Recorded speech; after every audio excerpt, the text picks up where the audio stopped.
ठीक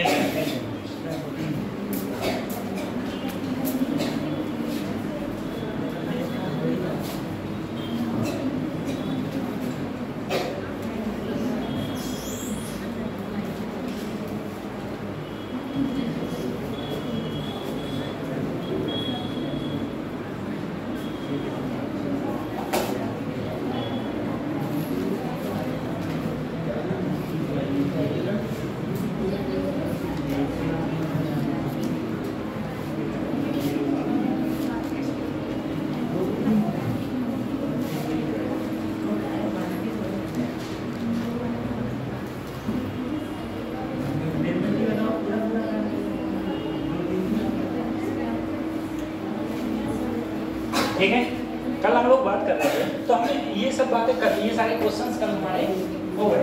ठीक है, ये सारे क्वेश्चंस हो गए थे। उसके बाद में अगला टॉपिक है उसी में ही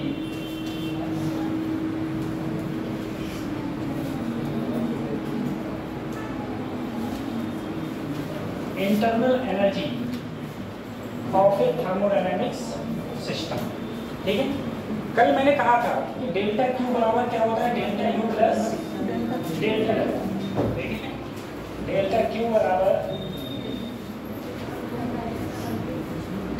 बराबर फार्मूला होता है delta U plus delta W. कल हम लोगों ने बात करी, हम लोग जानते थे डेल्टा क्यू बराबर delta U plus delta W. ये जो हमारी थी वो क्या था, हमारा गिवन हीट।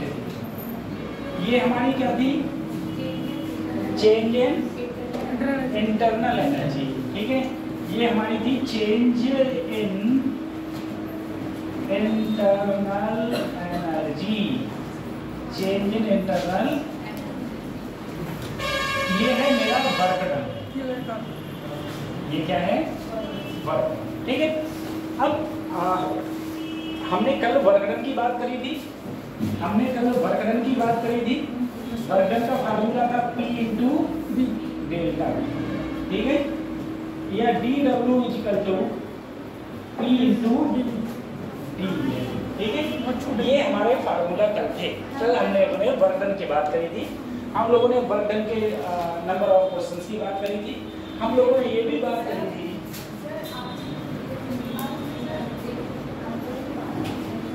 हो नहीं पा रहा था, चलो पता नहीं।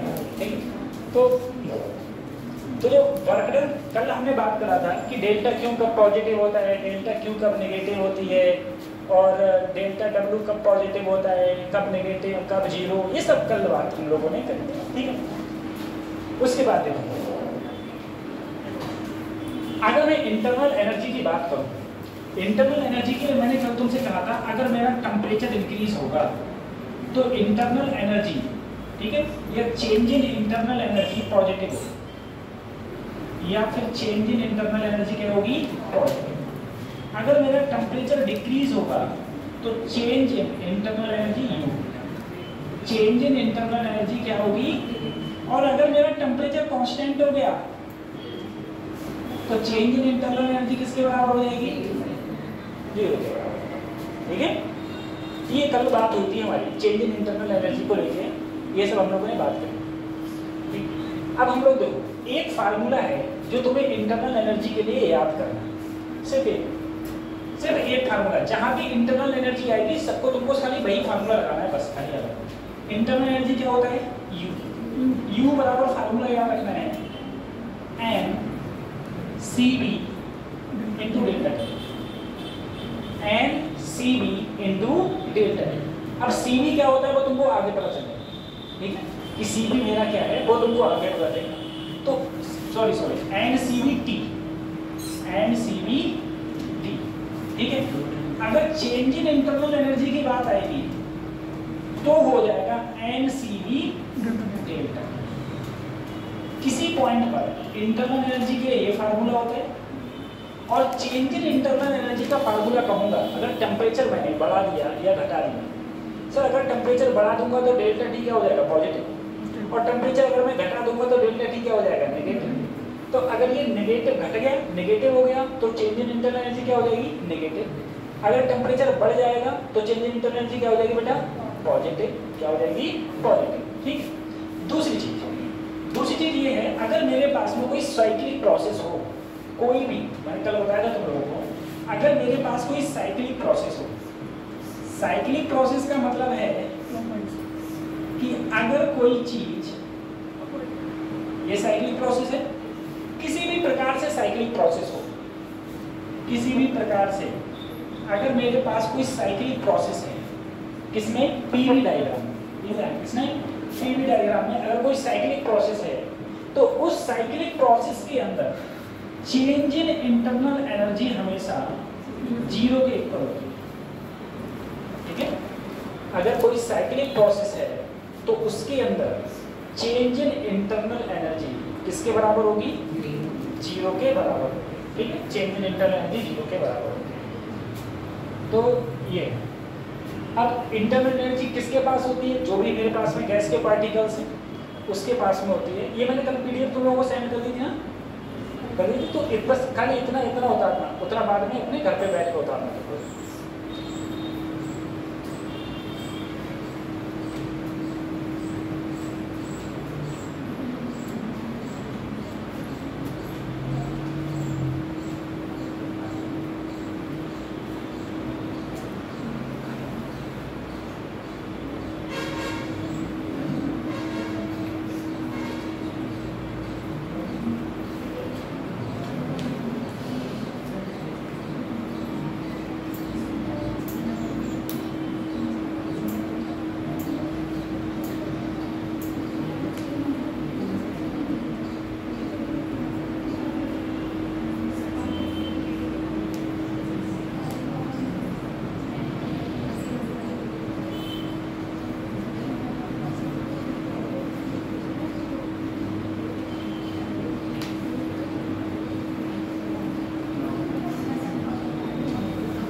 ठीक है, अब इसमें एक बात ध्यान रखो, सबसे पहले तुम्हें इंटरनल एनर्जी का फार्मूला याद रखना है।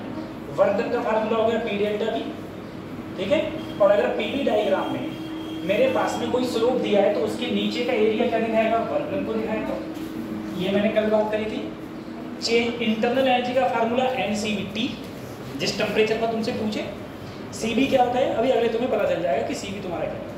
और चेंज इन इंटरनल एनर्जी का फार्मूला कहेगा तो हम लगाएंगे NCV इंटू डेल्टा टी। और किसी भी मेरे पास में अगर कोई साइक्लिक प्रोसेस है, उस साइक्लिक प्रोसेस में चेंज इन इंटरनल एनर्जी किसके बराबर होती है, 0 के बराबर होती है। ठीक है, अब देखना, सोचो जरा, अगर मैंने यहाँ पर ये पीवी डायग्राम है, एक बिंदु यहाँ है, एक बिंदु, अगर कोई ऑब्जेक्ट यहाँ से ऐसे गया और A से B गया और वापस ऐसे आ गया, तो ये भी मेरा कौन सा प्रोसेस कहलाएगा, साइक्लिक प्रोसेस कहलाएगा।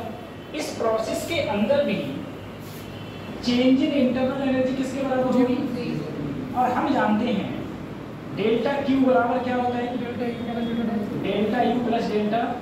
अगर डेल्टा यू 0 हो गया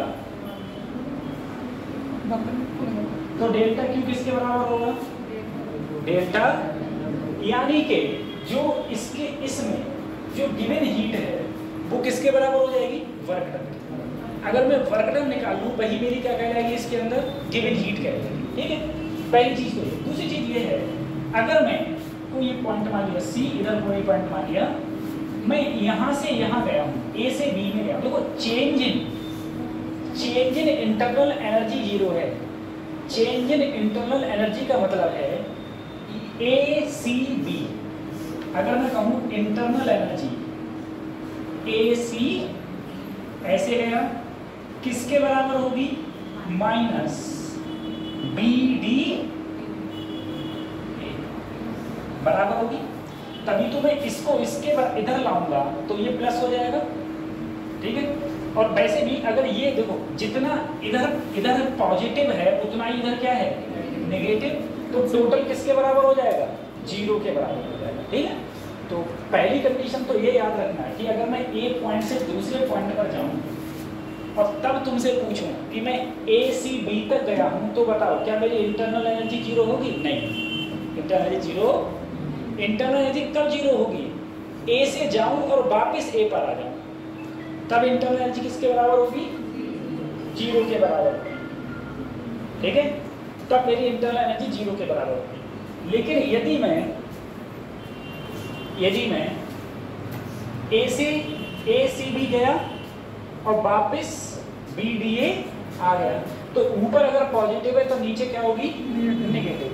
ठीक है, खत्म करें, अगले बढ़े इससे।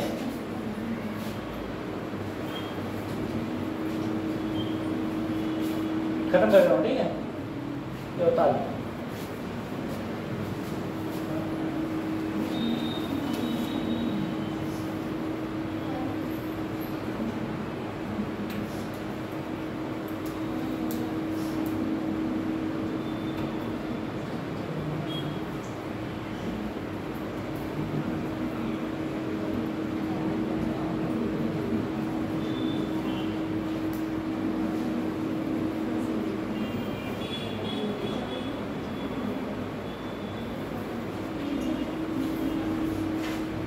खत्म कर दूँ, ठीक है।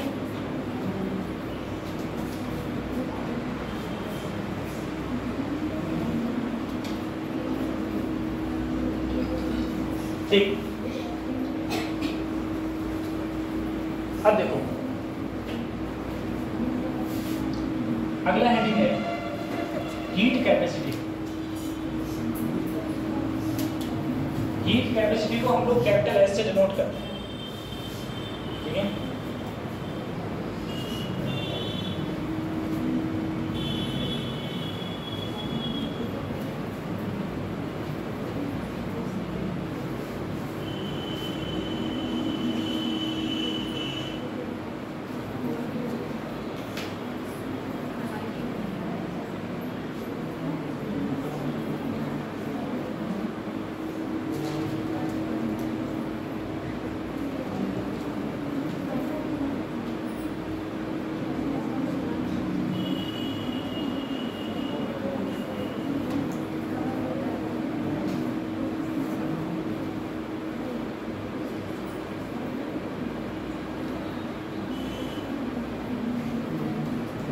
लिखिए हीट कैपेसिटी, लिखना if an amount of heat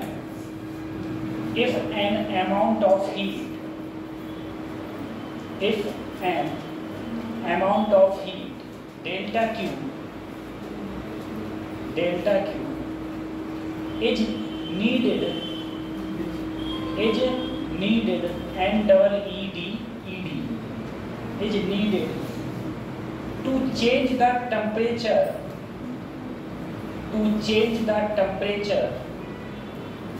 of a body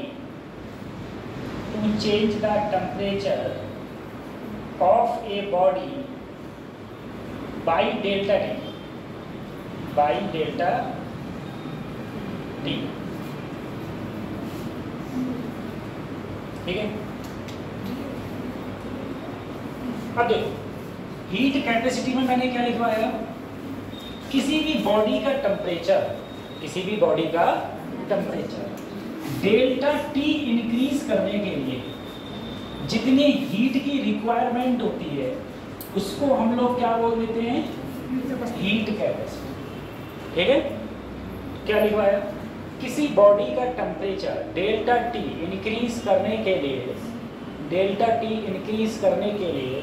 जितनी हीट की रिक्वायरमेंट होती है उसको हम लोग बोलते हैं हीट कैपेसिटी।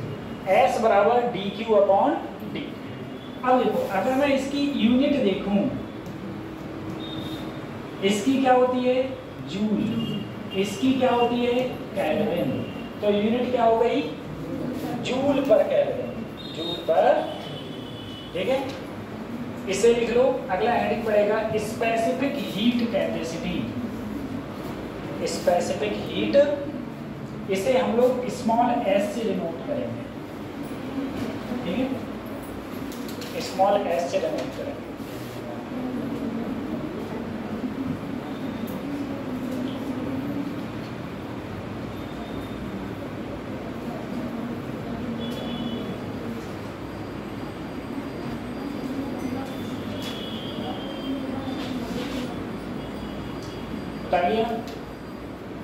बता लिया।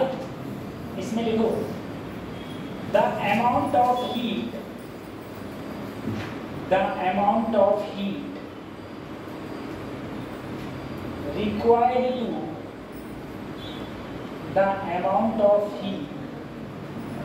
required to change the temperature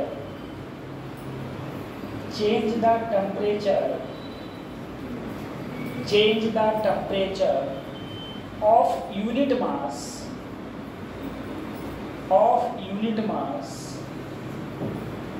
of a substance substance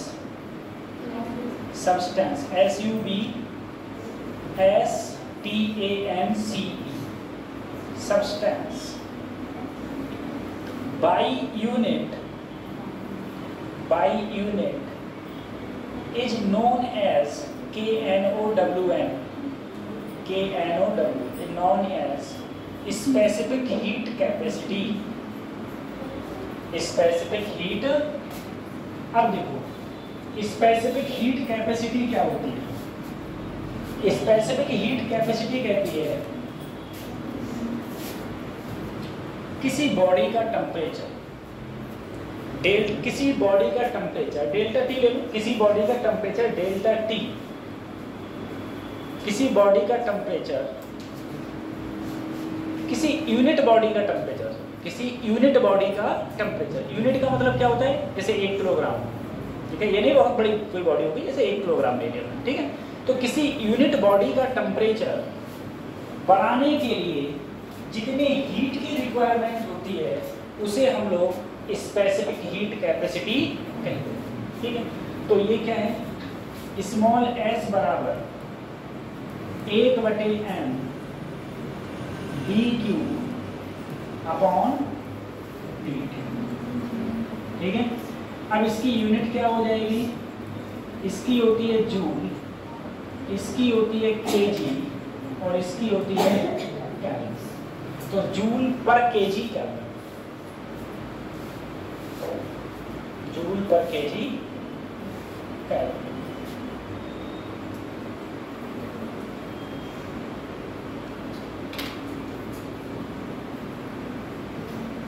ठीक है, जूल पर केजी कैलोरी किससे नोट करेंगे? Small S.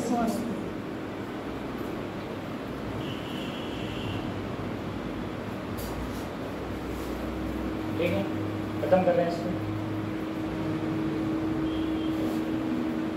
अगला आइटम कर लो, देखो ये मोलर स्पेसिफिक हीट कैपेसिटी,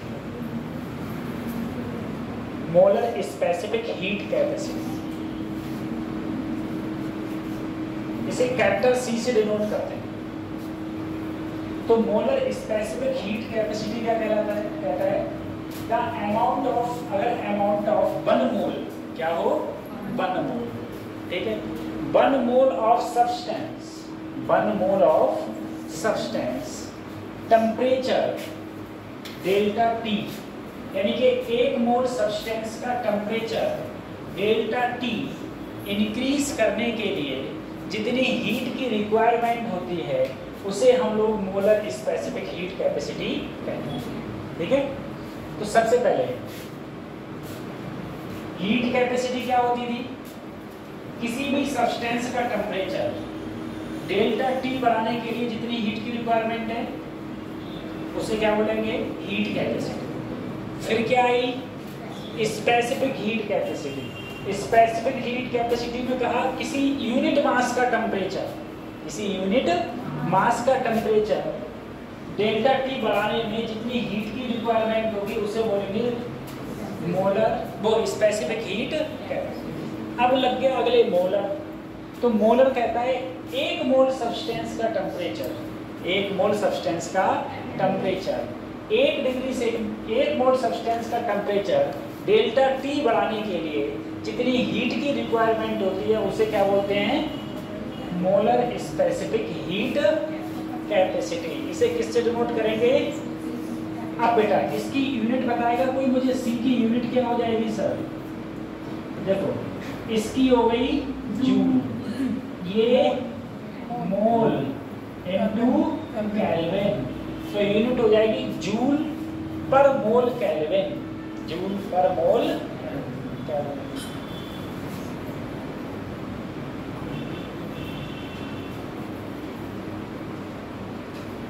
ठीक है,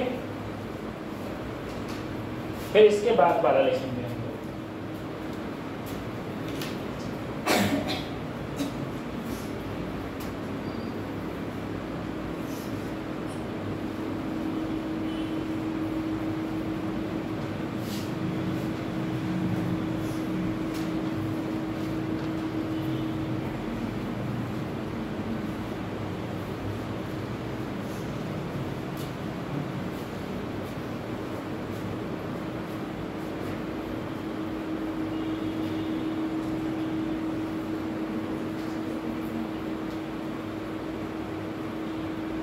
खत्म करें।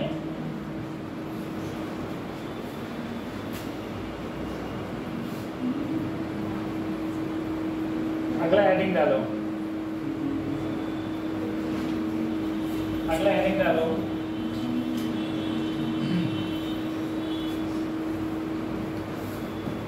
Molar specific heat capacity at constant pressure, at constant, इसे बोलते हैं CP, इसे बोलते हैं हम लोग CP। तो CP बराबर देखो क्या होता है, इसमें मोलर है, यानी कि एक मोल सब्सटेंस का टेम्परेचर, एक मोल सब्सटेंस का टेम्परेचर डेल्टा T बढ़ाने के लिए, एक मोल सब्सटेंस का टेम्परेचर डेल्टा, एक मोल सब्सटेंस का टेम्परेचर कांस्टेंट प्रेशर पर, कांस्टेंट प्रेशर पर डेल्टा T बढ़ाने के लिए जितनी हीट की रिक्वायरमेंट होती है उसे हम लोग क्या बोलते हैं, molar specific heat capacity at constant pressure. और नहीं याद हो तो वेट कर लें, ठीक है। तो CP बराबर हो जाएगा 1/n dQ/dt, और साथ में यहाँ पर कांस्टेंट प्रेशर है ना, कांस्टेंट प्रेशर है, ठीक है, कांस्टेंट प्रेशर है CP। ऐसे ही अगला हेडिंग पड़ेगा CB, क्या पड़ेगा CB, ठीक। अच्छा यहाँ लिखिएगा कांस्टेंट प्रेशर, कांस्टेंट प्रेशर। अब अगला हेडिंग पड़ेगा इसी में ही, अगले molar specific heat capacity, heat capacity at constant volume, at constant, इसे किससे डिनोट करते हैं, CB से, ठीक है। अब इसका नाम ये होता क्या है, फिर से वही बात, एक मोल सब्सटेंस, एक मोल सब्सटेंस कांस्टेंट वॉल्यूम पर, कांस्टेंट वॉल्यूम पर डेल्टा T टेम्परेचर बढ़ाने के लिए जितनी हीट की रिक्वायरमेंट होती है उसे हम लोग molar specific heat capacity at constant volume CB। तो बस है अब भी यही 1/n dQ/dt, और यहाँ पर कांस्टेंट क्या आ जाएगा, वॉल्यूम। अगर ये सब याद नहीं हुए ना तो कोई दिक्कत मत लो, इनका ज़्यादा काम है नहीं, ठीक है। वो मैं लिखवा दिए, लिखवाना तो था ही, ठीक है। मैं ये सोचता हूँ भले तुम्हारा न्यूमेरिकल ना हो लेकिन थ्योरी तो हो जाए, ये तो है कम से कम। एट कांस्टेंट वॉल्यूम, ये कांस्टेंट वॉल्यूम हो गया, हटाए से, ठीक है। तो CP और CB अब समझ में आ गया। मैं बता रहा था पीछे CB क्या होगा, तो चेंज इन इंटरनल एनर्जी का फार्मूला आपको एक ही याद रखना है, क्या होता है, NCV delta dP। NCV delta, change in internal energy का फार्मूला बस एक ही, NCV delta T, NCV delta T। ठीक है, खत्म करें इसको, बता लिया ना, बता लिया। अब देखो अगला है relation between Cp and Cv। इसे हम लोग बेटा मेयर का फार्मूला भी बोलते हैं, ठीक है, मेयर का फार्मूला, Cp और Cv का रिलेशन। तो याद रखना Cp माइनस Cv किसके बराबर होगा, R। R क्या है, गैस कांस्टेंट क्या है, तो Cp को मैं इधर ही रहने दूं तो उधर जाएगा, हो जाएगा Cv प्लस, ठीक है, Cp माइनस Cv, ये मेयर का फार्मूला है, मेयर का फार्मूला। यूपी बोर्ड वाले जानते होंगे, इसे प्रूव करना होता है, बहुत लंबा डेरिवेशन है इसका, ठीक है। Cp minus Cv equal to R, Cp minus Cv equal to R, अच्छा डेरिवेशन है थोड़ा। Cp minus Cv equal to R क्या है, मेयर का formula.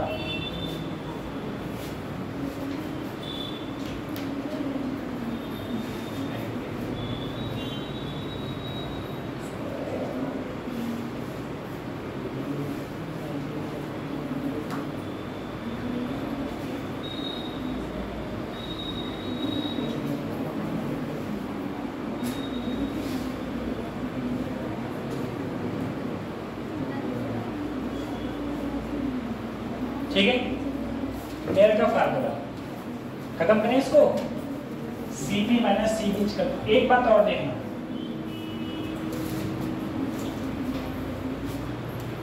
Cp minus Cv equal to R। एक चीज और देख लेना बेटा, एक रिलेशन और होता है गामा बराबर Cp अपॉन, जहां गामा होता है heat capacity ratio, heat capacity ratio, ठीक है, जहां जो गामा होता है वो होता है तुम्हारा हीट कैपेसिटी, ये होता है Cp upon Cv, Cp upon Cv, ठीक है। और चीज बेटा Cv का फार्मूला होता है R बटे गामा माइनस, Cp का फार्मूला होता है गामा R बटे गामा माइनस 1, गामा R बटे गामा माइनस 1, ठीक है। आज तुम्हारा कोई टेस्ट है क्या, नहीं है, आज कोई टेस्ट है क्या इस क्लास के बाद, अभी बताया नहीं है।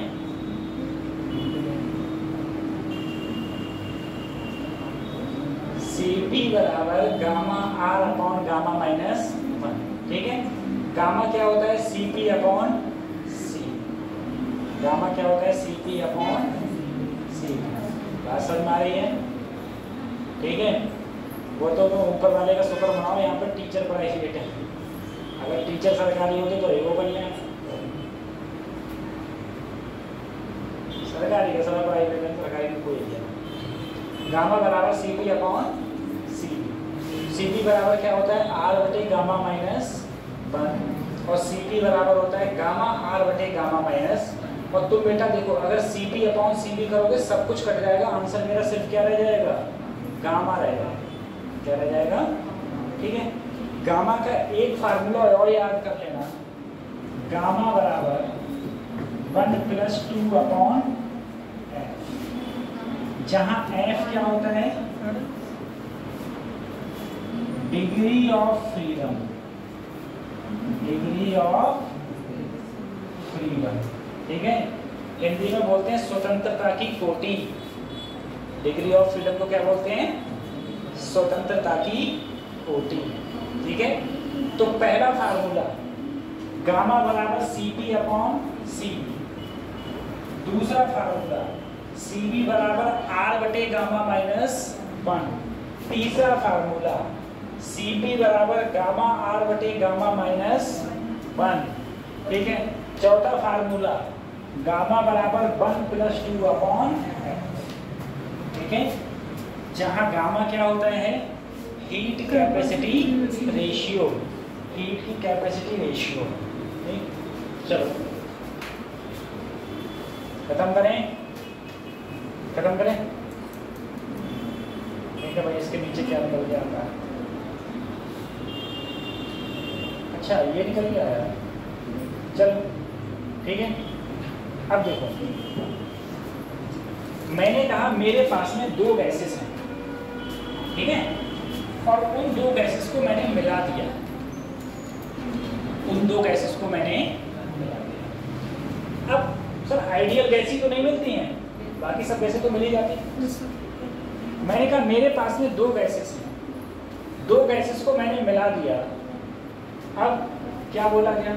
तो उनका मिला के जो मोलर मास होगा वो कितना हो जाएगा? देखो, इक्विवेलेंट मोलर मास। सबसे पहले मैंने क्या कहा? यदि मैंने N1 मोल की एक गैस ली जिसका मोलर मास क्या था? M1, फिर मैंने N2 मोल्स की एक गैस ली जिसका मोलर मास क्या है? अगर मैंने दोनों को मिक्स कर दिया, दोनों को क्या कर दिया? मिक्स, तो इनके जो मिक्सर का मोलर मास होगा वो होगा कैपिटल M बराबर N1 प्लस N2 बटे N1 प्लस N क्या है? नंबर ऑफ मोल्स, N क्या है? Molar mass. ठीक है, अब क्वेश्चन में तुमसे दो गैसें दे रहे तो ठीक है, और तीन दे दी तब क्या होगा? अगर तीन गैसें दे दी तो N1 M1 N2 M2 plus N3 N3 बटे N1 प्लस N2 बटे N1 N2। ठीक है, अब ये हो जाएगा, चार दे दी तो और हो जाएगा, जैसे होगा वैसे हमारा बढ़ता चला जाएगा। ठीक है, तो अगर तुमसे किसी मिक्सचर का मोलर मास पूछेगा तो हम इस प्रकार से इसको कर सकते हैं। ठीक है, किसी मिक्सचर का मोलर मास पूछेगा,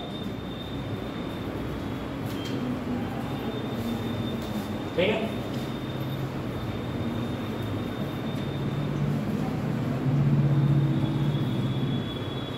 ये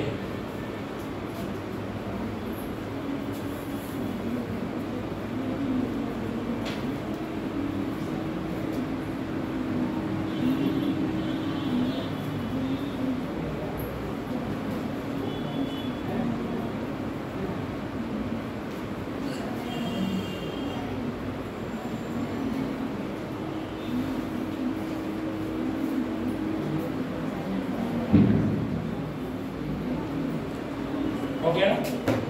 खत्म करें, उतार लिया ना? उतार लियो, जगह छोड़ तुम्हारे को पीडीएफ दे दी है। अब देखो, मेरे पास में यदि सोचो, मेरे पास में यदि दो गैसें हैं और उन दो गैसों को अगर मैंने मिला दिया है तो उसकी इंटरनल एनर्जी भी तो मिल जाएगी। तो अगर तुमसे मिक्सचर ऑफ इंटरनल एनर्जी पूछे तो सीधा है U बराबर U1 प्लस। अब तुमसे मिक्सचर की Cb पूछे, पहले की Cb मान लो Cb1, दूसरे का Cb2, ठीक है, N1 मोल है, दूसरे में कितने मोल है? N2 मोल है।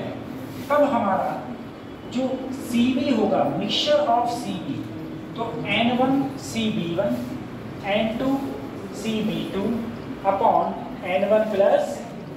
अगर तुमसे मिक्सचर ऑफ Cp पूछ लेता, क्या पूछ लेता? Cp, तो मिक्सचर ऑफ Cb तो मुझको पता है ना, तो मिक्सचर ऑफ Cb में क्या जोड़ दूं मैं? R जोड़ दूं, तो मुझे यही क्या मिल जाता? मिक्सचर ऑफ Cp, ठीक है, मिक्सचर ऑफ Cp। तो सबसे पहले अगर मेरे पास में दो मोलर मास दिए हुए हैं और अलग अलग मोल्स दिए हुए हैं तो मिक्सचर का फार्मूला होगा N1 प्लस N2 बटे N1 प्लस। दूसरी बात, यदि मुझे इंटरनल एनर्जी का फार्मूला हो जाएगा U equal to U1 plus, अगर Cb ऑफ मिक्सचर पूछेगा तो Cb बराबर N1 Cb1 N2 Cb2 बटे N1 प्लस, और Cp बराबर हो जाता है Cb प्लस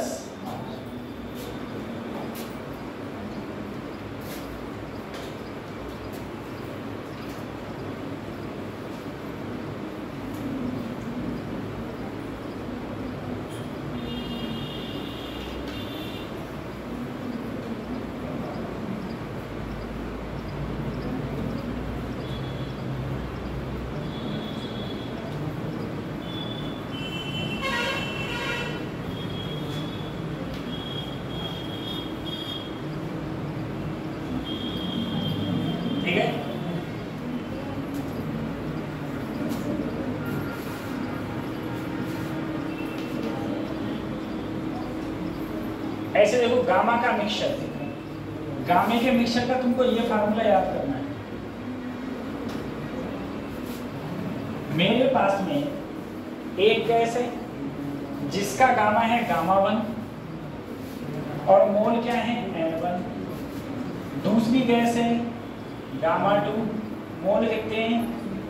अब इन दोनों का अगर मिक्स कर दिया जाए, इन दोनों को मिला दिया जाए, तो जो मिक्सचर का गामा होगा उसका फार्मूला होगा N1 प्लस N2 बटे गामा माइनस 1 बराबर N1 बटे गामा 1 माइनस 1 प्लस N2 बटे गामा 2 माइनस 1, ठीक है, गामा 2 माइनस 1। ये फार्मूला हो जाएगा गामा का मिक्सचर,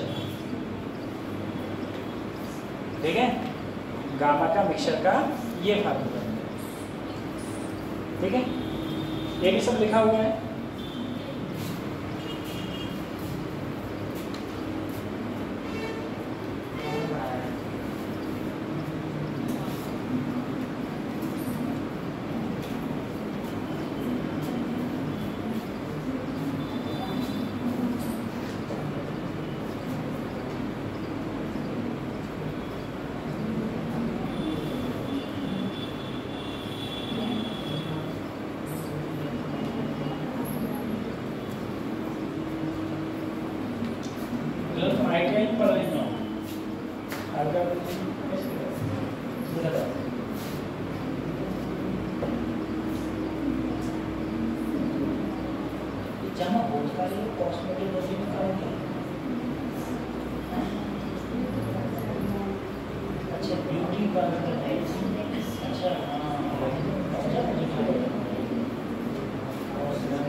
ठीक है,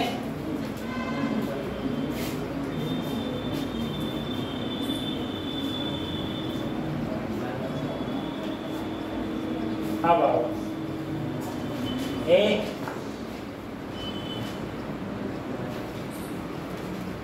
बताओ गामा बराबर कौन कौन से फार्मूला मैंने लिखवाए थे। गामा बराबर पहला फार्मूला क्या लिखवाया Cp अपॉन Cv, दूसरा क्या लिखवाया गामा बराबर 1 प्लस 2 अपॉन, जहाँ S होती थी डिग्री ऑफ, अभी बताएंगे डिग्री ऑफ फ्रीडम क्या होती है वो भी बताएंगे, ठीक है। चलो सही, ये लिखवा दिया। Cv का फार्मूला क्या लिखवाया था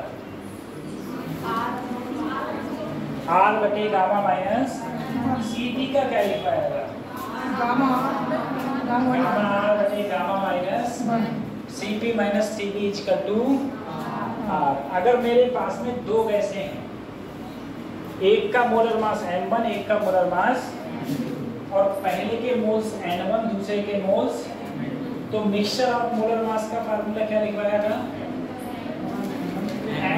N1 प्लस बटे N1 प्लस ये लिखवाया था। तो मिक्सचर ऑफ Cv का फार्मूला क्या था? Cv equal to N1 Cv1 plus N2 Cv2 बटे N1 प्लस ये था, सही है। उसके बाद में मिक्सचर ऑफ गामा का फार्मूला क्या था? N1 बटे गामा माइनस 1 बराबर N1 बटे गामा 1 माइनस 1 प्लस N2 बटे गामा 2 माइनस, ठीक है। ये मिक्सचर ऑफ गामा था, ठीक है। अब हम लोग एक एक करके प्रोसेस की बात कर रहे हैं।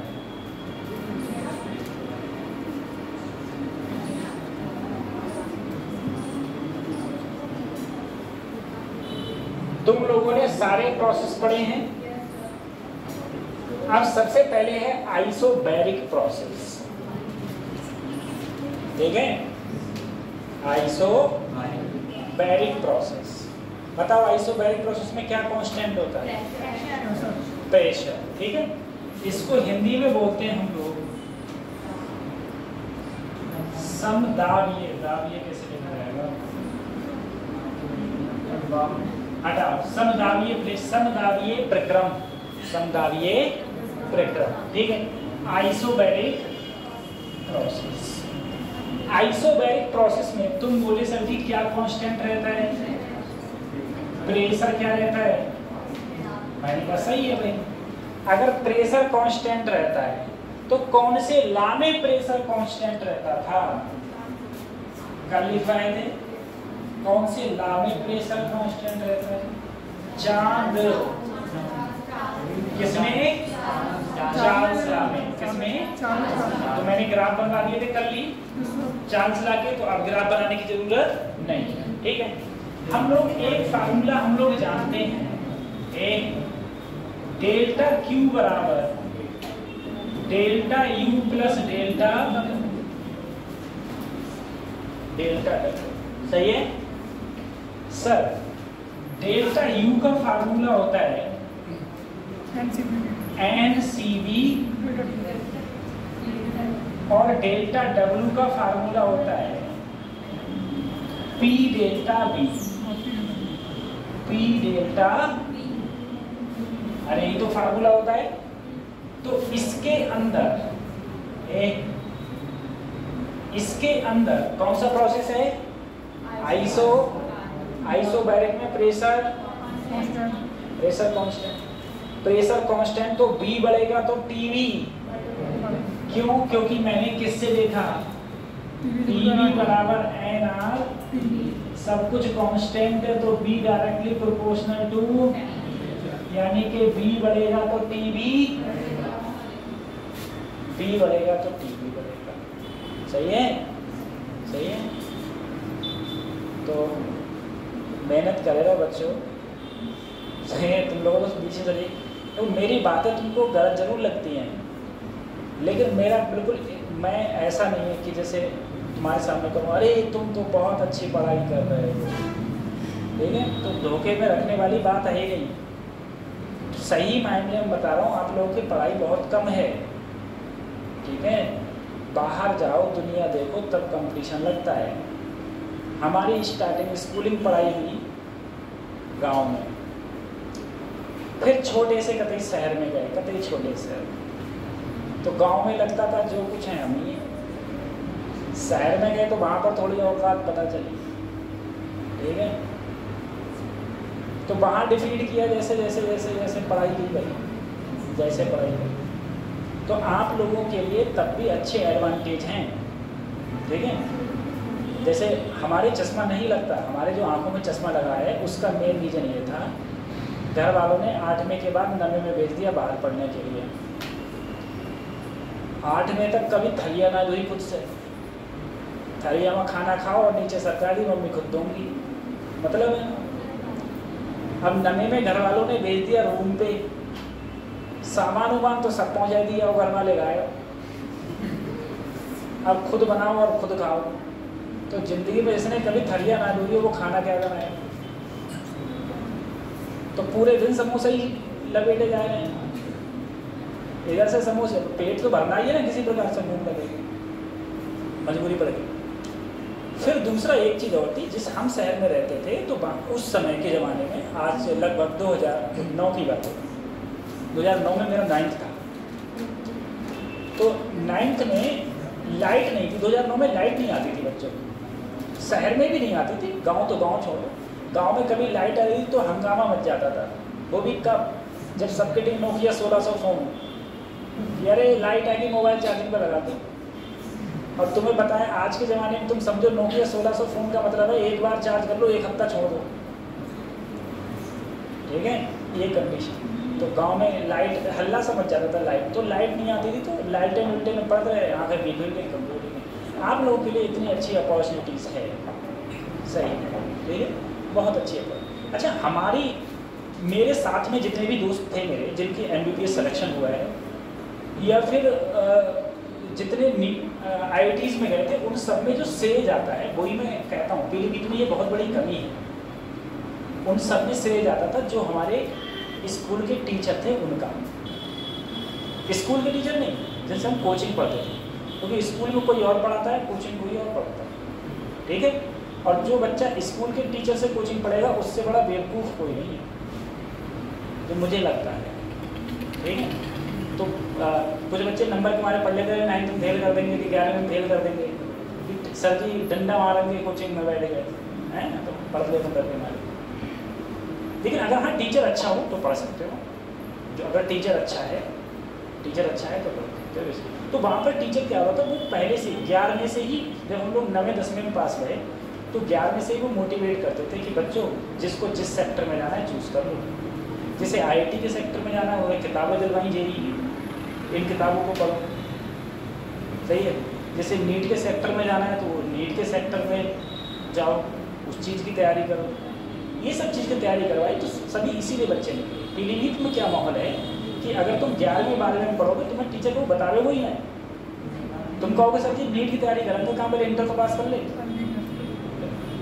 तो पहले तुम इंटर पास करोगे तो 2 साल निकल जाते हैं।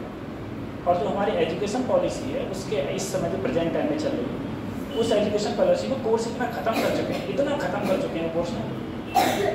तुम्हारा इंटर का कोर्स मैं सिर्फ 1 घंटे पढ़ाऊँ, ज़्यादा नहीं, सिर्फ 1 घंटे, सही है, और धीरे धीरे मजे मजे में पढ़ाऊँ, तो 2 महीना से ज़्यादा कम है। और बेचारा टीचर उसी को 10 महीने पढ़ाता है, क्या करें, मजबूरी है उसकी। तो ये, तो आप लोग रियलिटी को समझा करो, ये मत सोचा करो कि सच्चे लोग हमारे बारे में बुरा कहते रहते हैं। और रियलिटी यही है कि आप लोग तैयारी मेहनत अभी नहीं कर रहे, उस लेवल की मेहनत नहीं कर रहे जिस लेवल का सिलेक्शन। देखो मुझे इतना तो पता है, आप लोगों में से ऐसा कोई नहीं है जो कि प्राइवेट MBBS कर सके, ठीक है। सबको MBBS करना होगा वो गवर्नमेंट कॉलेज से, या BMS करना होगा वो भी अपने गवर्नमेंट कॉलेज से। BMS हाँ अगर एक बच्चा अफोर्ड कर सकता है तो कर सकता है, अदरवाइज नहीं कर सकता है। लेकिन हाँ BHMS बहुत सस्ता हो जाता है। जैसे जो बच्चे नर्सिंग करते हैं ना, जैसे कुछ लड़कियाँ होती हैं वो नर्सिंग करती हैं, नर्सिंग की फीस में BHMS हो जाता है, 80,000 रुपये 85,000 रुपये साल फीस है, और ज़्यादा से ज़्यादा तो 90,000 1 लाख रुपये नर्सिंग की फीस है। तो अगर नीट क्वालिफाई कर लिया तुमने, नीट क्वालिफाई कर लिया, अगर मान लो तुम्हें नर्सिंग करने की घर वाले कह रहे हैं कि प्राइवेट से नर्सिंग कर ले, उससे अच्छा तो BHMS में कर ले, कम से कम डॉक्टर तो बन जाओगे।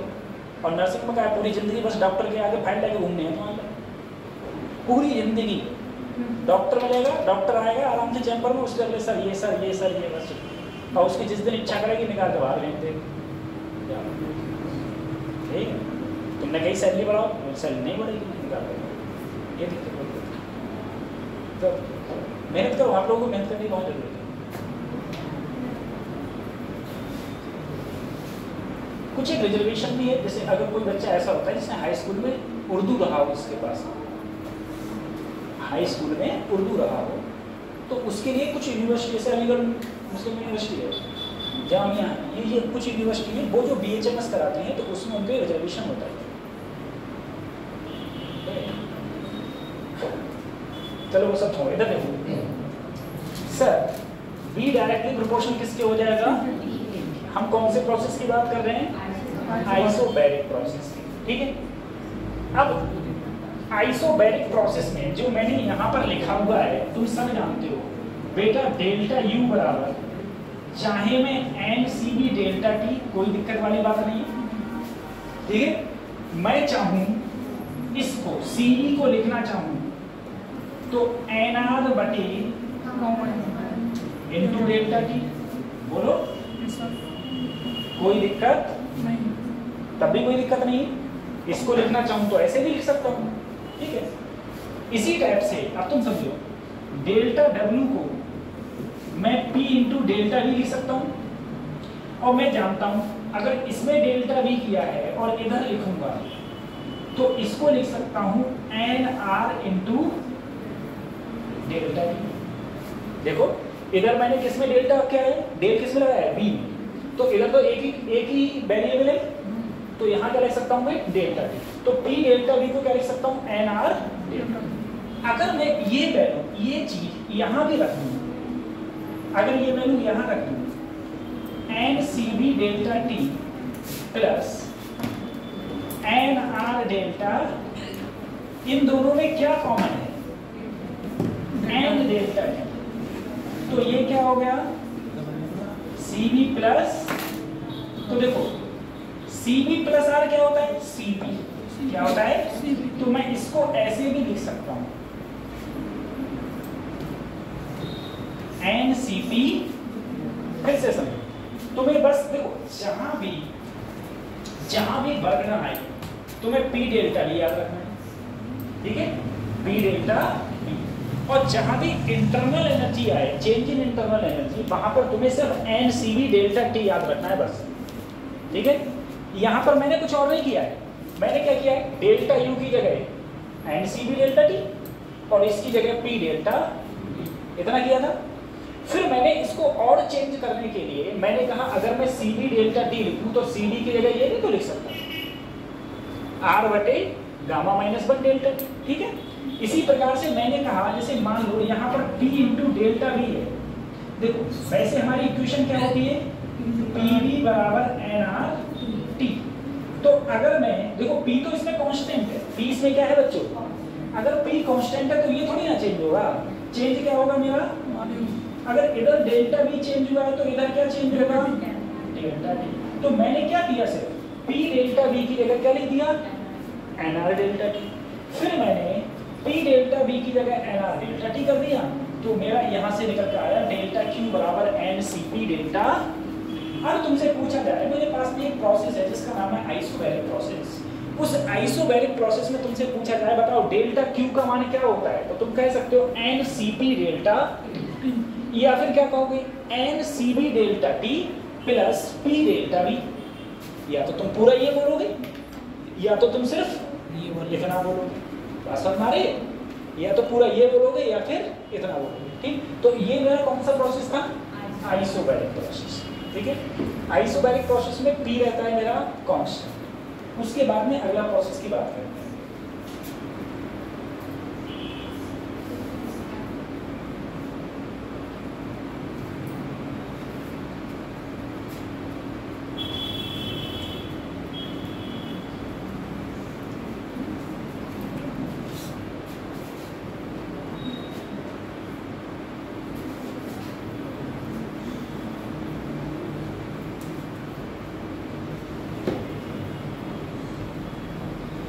ठीक है, खत्म हुआ उसको आए फिर से बता दो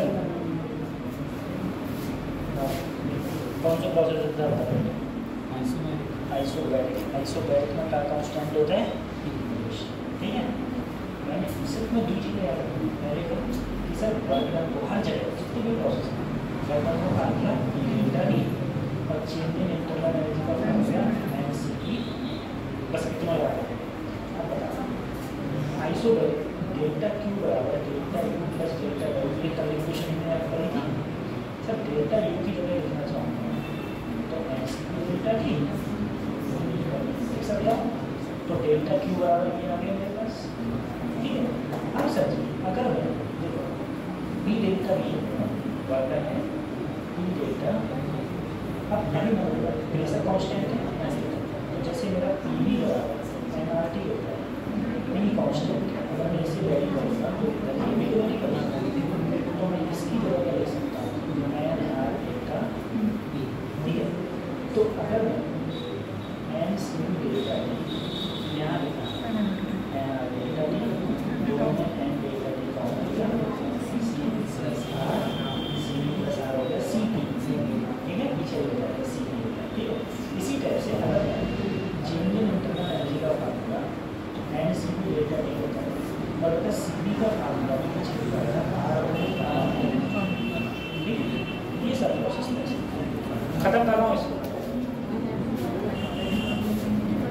देखो अगला प्रोसेस कौन सा है, आइसोकोरिक प्रोसेस, ठीक है। इसे बोलते हैं हम लोग सम आयतनिक, सही लिखा है?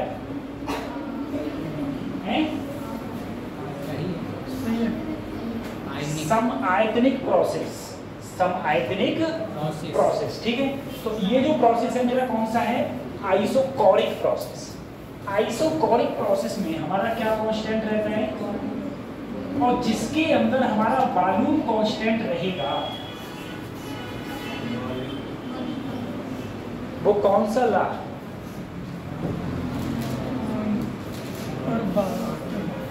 कौन सा ला, गैलू-सैगल, कैसा ला, गैलू-सैगल, ठीक है।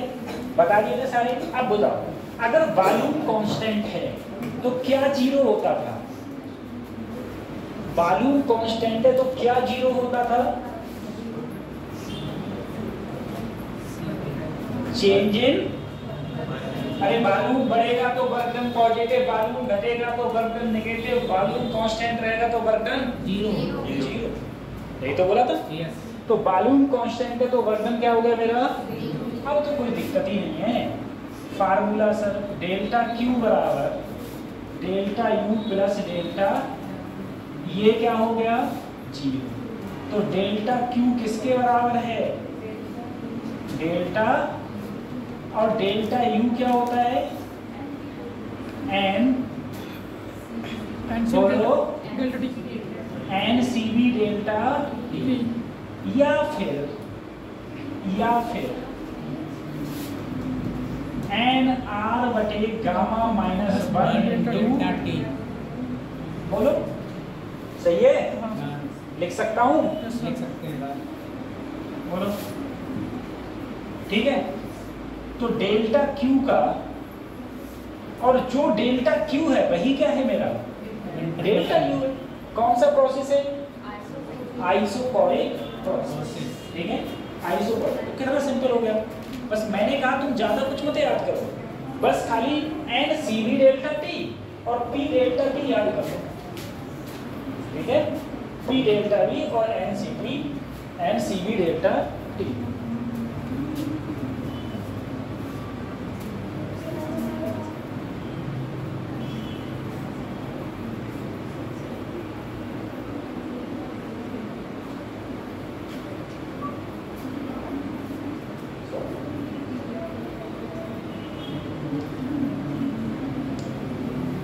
बता लिया,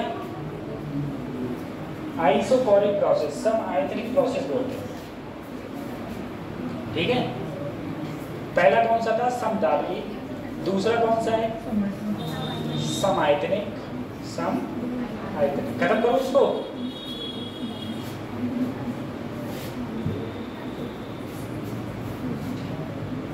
अगला देखो, आइसोथर्मल प्रोसेस। अब आइसोथर्मल में क्या कांस्टेंट है, टेम्परेचर कांस्टेंट।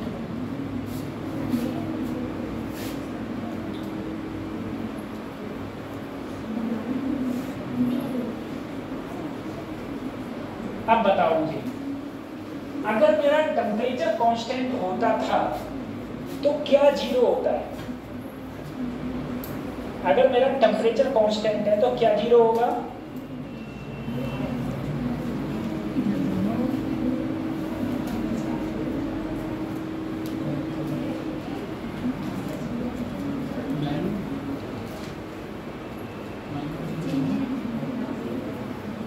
बोलो,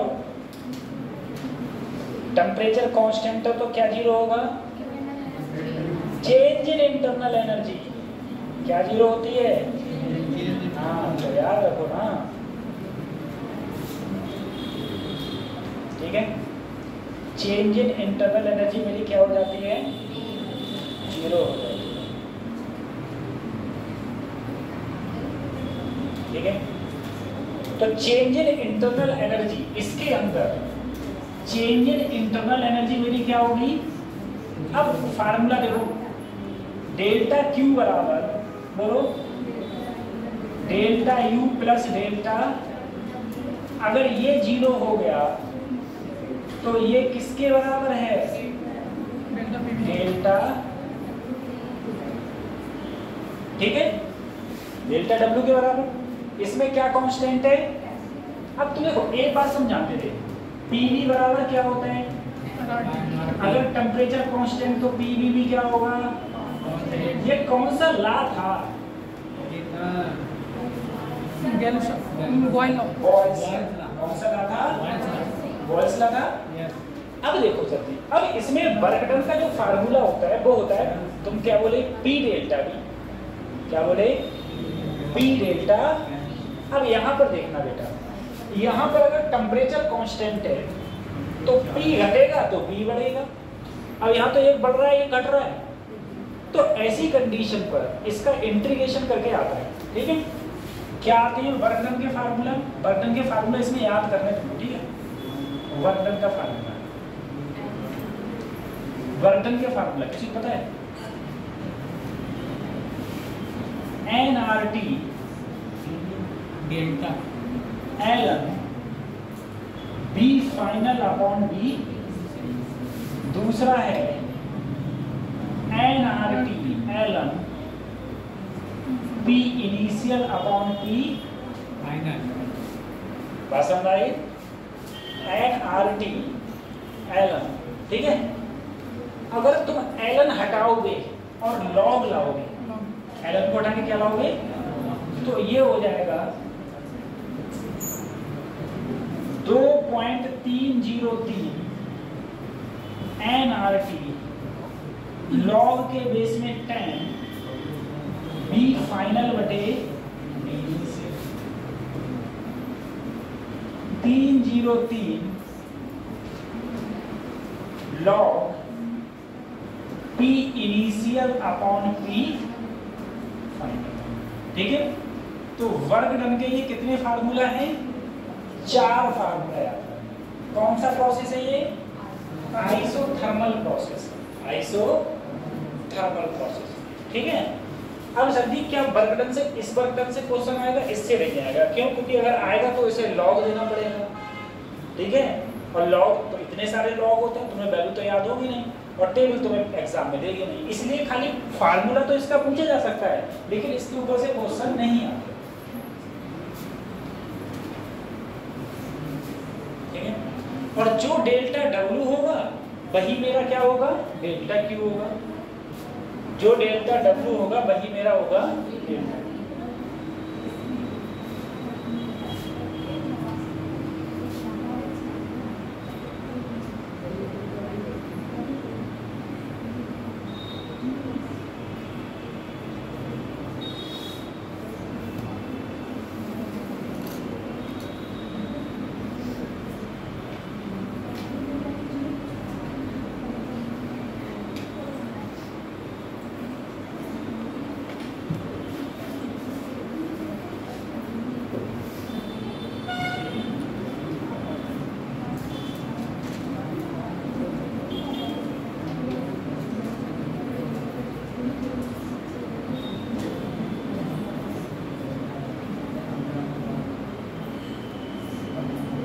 उतार लिया, खत्म करो इसको। ये कौन सा प्रोसेस है मेरा? आइसोथर्मल।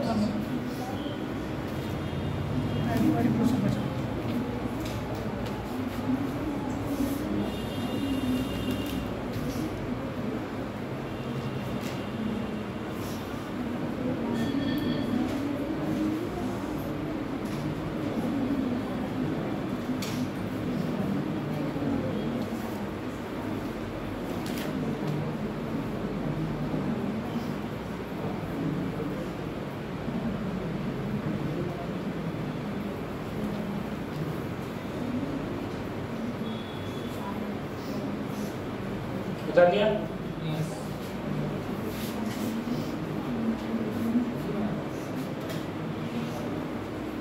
अगला हेडिंग पड़ेगा एडियाबैटिक प्रोसेस। एडियाबैटिक प्रोसेस का मतलब होता है जहां पर हीट का एक्सचेंज ना हो, ना तो हीट दी जा सकती है और ना ही हीट ली जा सकती है। अगर ऐसी कोई कंडीशन होती है जहां पर इंग्लिश में वो हिंदी में बोलते हैं उद्दोषण प्रकार, ठीक है, उद्दोषण प्रकार, तो यहाँ पर डेल्टा क्यू की वैल्यू 0 होगी। अगर डेल्टा क्यू की वैल्यू 0 होगी, अब तुम देखो, अगर डेल्टा क्यू की वैल्यू 0 होगी तो फार्मूला होता था डेल्टा क्यू बराबर प्लस डेल्टा, अगर ये 0 हो गया तो डेल्टा यू बराबर हो जाएगा माइनस डेल्टा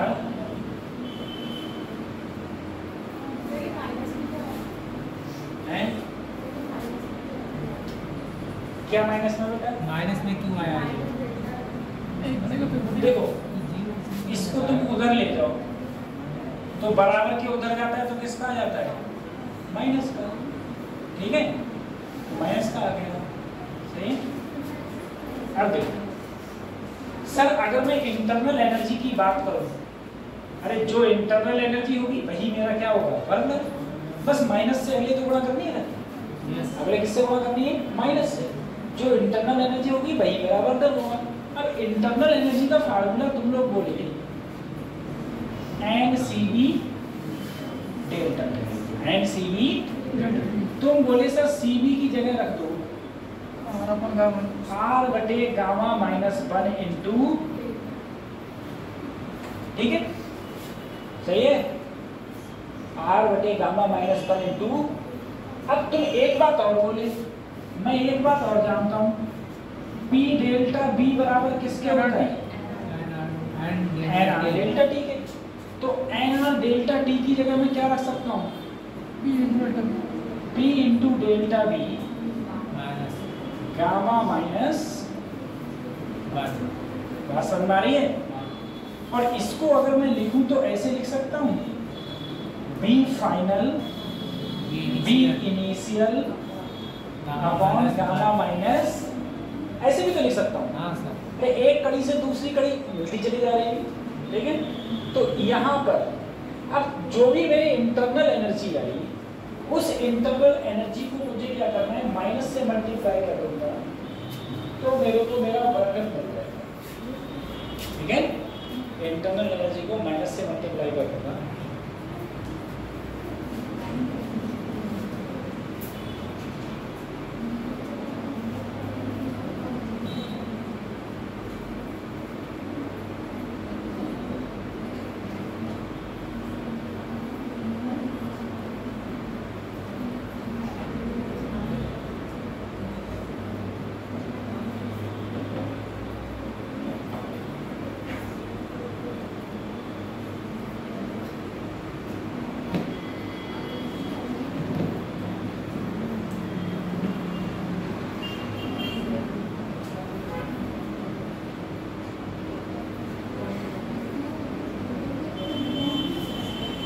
कर लिया, ठीक है।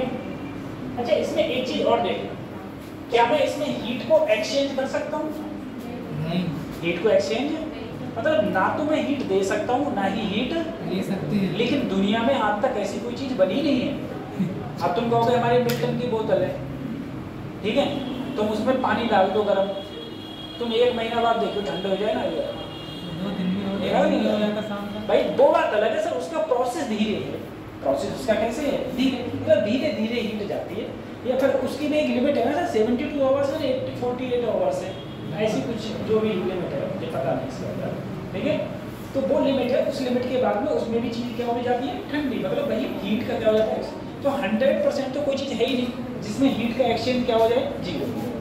दूसरा, अगर मैं एडियाबैटिक प्रोसेस में जैसे सारे प्रोसेस थे,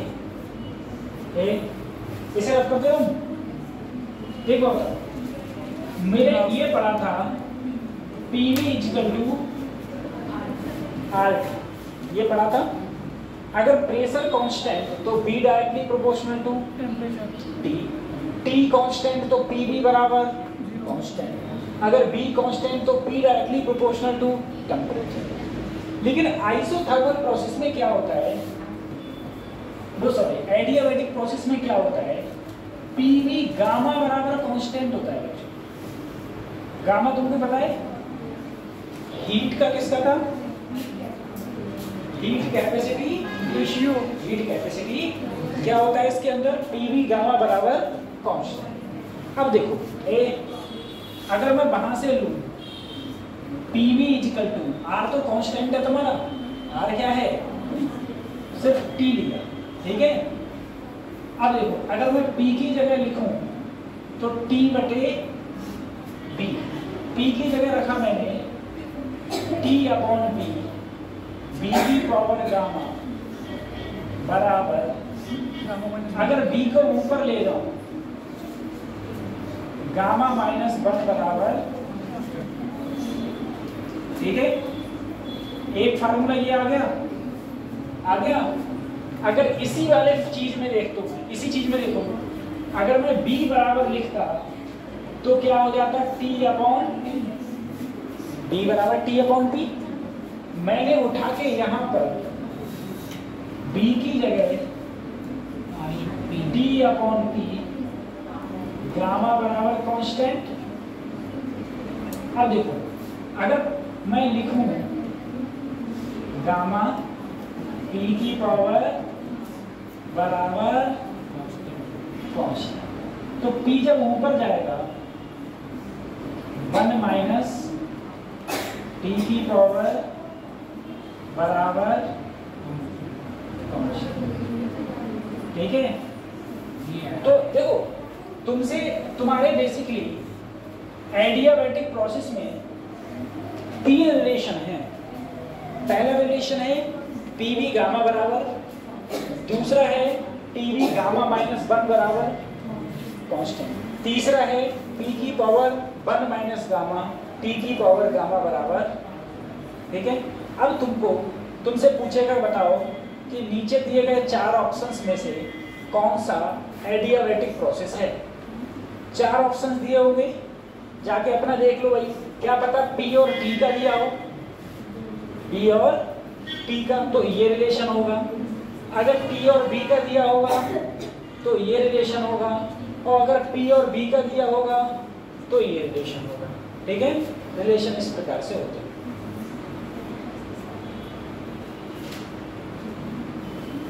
कौन सा प्रोसेस है ये, एडियाबैटिक प्रोसेस है।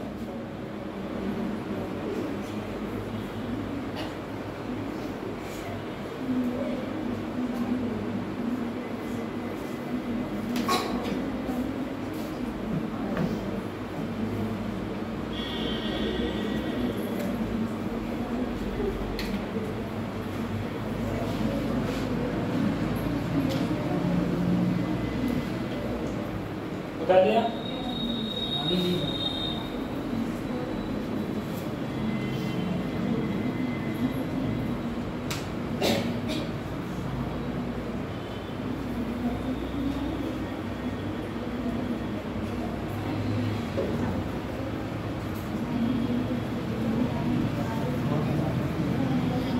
उतार लिया,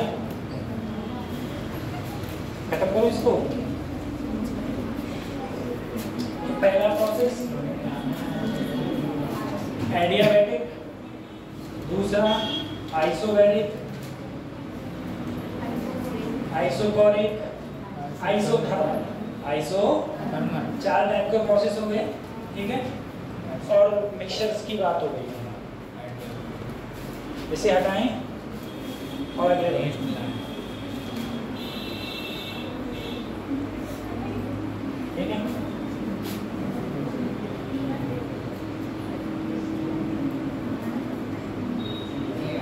अच्छा ये ग्राफ देख लेना तुम लोग, ठीक है। ये ग्राफ भी तुमसे पूछे जा सकते हैं और इम्पोर्टेंट होते हैं उतने ही ग्राफ। सबसे पहला ग्राफ देखो, ये तीनों ग्राफ मुझे एडियाबैटिक प्रोसेस के, तीनों ग्राफों में कौन सा प्रोसेस है, एडियाबैटिक। पहले में देखो PV गामा बराबर और तुम लोग खुद समझो इसके अंदर पीवी गामा बराबर कांस्टेंट का मतलब है अगर पी बढ़ेगा तो बी क्या हो रहा है, कम हो रहा है, ऐसे। ठीक है। दूसरा टी बी ऐसे बनेगा, ये थोड़ा उल्टा है। ठीक है। ये रिलेशन किसका है भाई, पी 1 माइनस गामा टी की पावर गामा बराबर, यहाँ पर देखो बेटा यहाँ 1 माइनस गामा है। ठीक है। और अभी अगले आएगा गामा की वैल्यू हमेशा 1 से बड़ी होती है, गामा की वैल्यू हमेशा 1 से बड़ी। अगर गामा की वैल्यू 1 से हमेशा बड़ी होगी, 1 से बड़ी हमेशा होगी, तो टी की पावर गामा बटे पी की पावर क्या हो जाएगा, गामा माइनस 1। अरे सर जी नीचे लाएंगे ना, नीचे लाएंगे तो माइनस पावर आ जाती है, तो ये प्लस का हो जाएगा, ये किसका हो जाएगा, माइनस का। बराबर क्या हो गया मेरा, कांस्टेंट बराबर। तो इसका जो ग्राफ बनता है वो इधर से आता है। ठीक है। तीनों ग्राफ हैं और तीनों ग्राफ तुमसे बोर्ड एग्जाम में ऊपर दे देगा, ऊपर तुमसे कुछ भी दे देगा, तुमसे कह देगा कि बताओ कौन सा प्रोसेस है ये, एडियाबैटिक प्रोसेस में पी और टी का ग्राफ नीचे कौन सा है, तो ये पी और टी का ग्राफ है। ये दोनों लगभग सेम ग्राफ है। देखो ये भी इस प्रकार से, ये भी इस प्रकार से, लेकिन ये पूरा क्या है, जस्ट अपोजिट है। तो टी और बी पर ध्यान देना, बाकी पीवी और पीटी, पीवी और टीवी से, पीवी और टीवी दोनों के ग्राफ लगभग क्या हैं, सेम है, दोनों के लगभग ग्राफ सेम है। ठीक है।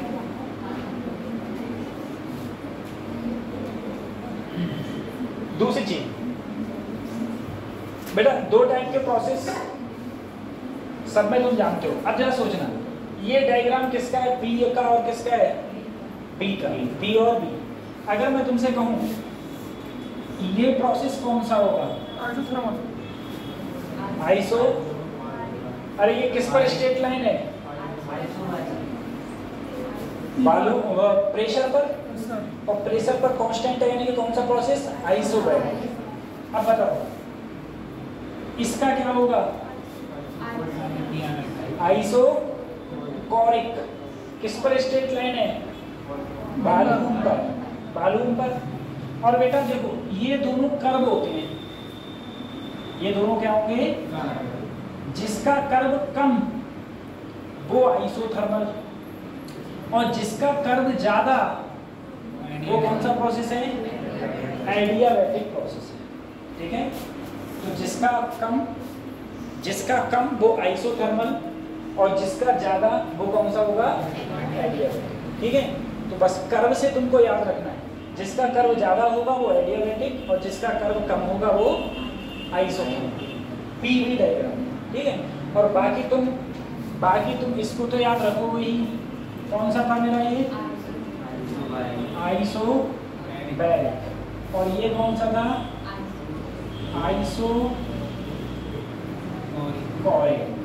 Isochoric, isobaric. ठीक है। ये मेरे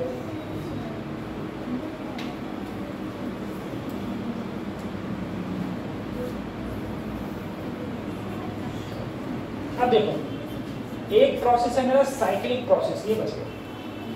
साइक्लिक प्रोसेस क्या होता है, पहले ये देखना, एक तरफ मेरा P, एक तरफ मेरा B, एक तरफ प्रेशर और एक तरफ बालून। ठीक है। एक तरफ प्रेशर और एक तरफ, ये देखो अगर मेरे पास में साइक्लिक का मतलब क्या है, गया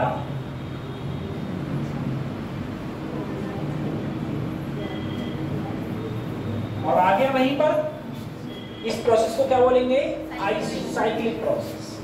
सर साइक्लिक प्रोसेस के अंदर जो वर्क डन होता है पीवी डायग्राम में वो क्या है, एरिया। ठीक है। इनक्लोज्ड एरिया लिख दो, चाहे एरिया इनक्लोज्ड लिख दो। इसके अंदर जो एरिया है, जो इसके अंदर एरिया है वही तो मेरा क्या है सर, वर्क डन, वही वर्क डन है। दूसरी चीज, चेंज इन इंटरनल एनर्जी कितनी होती है, तो तुम बोले साइक्लिक में change in internal energy 0। Formula होता है डेल्टा क्यू बराबर delta U plus delta W. तो डेल्टा यू 0 है तो डेल्टा क्यू ही किसके बराबर होगा? वर्क डन के। ठीक है, ये कैसा प्रोसेस हो जाएगा मेरा? साइक्लिक। अब मैंने कहा अगर साइक्लिक प्रोसेस में क्लॉकवाइज है, कैसा है? तो वर्क डन क्या होगा? और अगर एंटी क्लॉकवाइज है तो वर्क डन क्या होगा? तो नेगेटिव होगा। सर क्लॉकवाइज है तो मेरा वर्क डन पॉजिटिव और एंटी क्लॉकवाइज है तब मेरा वर्क डन नेगेटिव। यही तो होता है क्लॉकवाइज और एंटी क्लॉकवाइज। ठीक है, तो डेल्टा डब्ल्यू बराबर डब्ल्यू क्या आएगा? एरिया। ठीक है, एरिया। ये साइक्लिक प्रोसेस का तुमको बताया भी था, आज ही बताया। साइक्लिक प्रोसेस में डेल्टा यू क्या होता है मेरा? 0। यानी कि जहां से मैं चला अगर मैं वही वापस आ गया तो मेरा जो चेंज इन इंटरनल एनर्जी होगी वो क्या हो जाएगी? ठीक है, 0 हो जाएगी।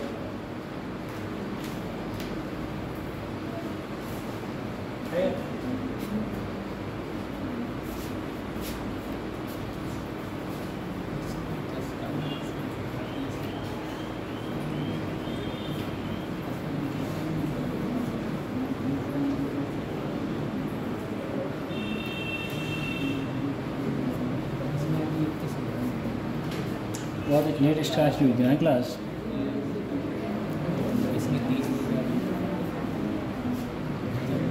हो गया? अच्छा, अब मुझे एक बार बताओ, तुम तीनों बताओ, कौन से प्रोसेस में डेल्टा यू 0 होता है?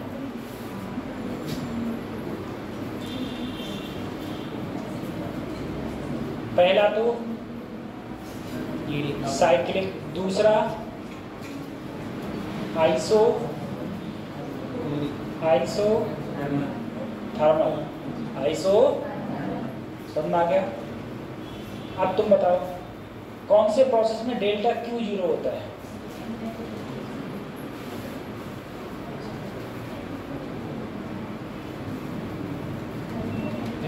एडियाबैटिक। किसमें डेल्टा डब्ल्यू 0 होता है?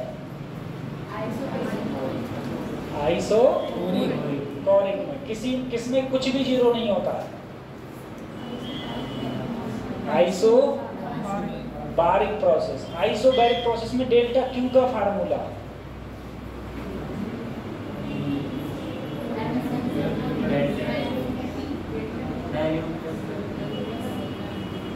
एन सी पी डेल्टा या फिर N C B delta T plus P delta या फिर N C B delta T plus N R delta. सही है, ये सब चीजें। ठीक है, चलो महाराज।